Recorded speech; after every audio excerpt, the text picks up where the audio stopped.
Ka shin dunya nun kung azo to bunin lam lo pani chu zo turin tu tran tu ra nei don ka rau ra chuan khoi lam ruang em zo pui do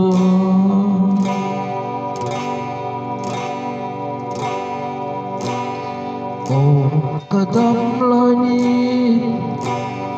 kun lu te mang troi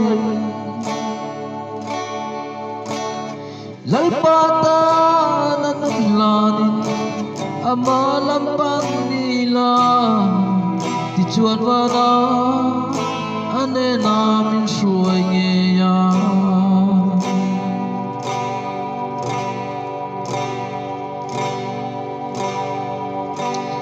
nang po na phút trai nei lai ya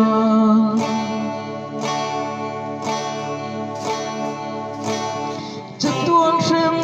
muốn lia mà in ngay tua chiang thôi la isua sim lal pa na ngai dam tu che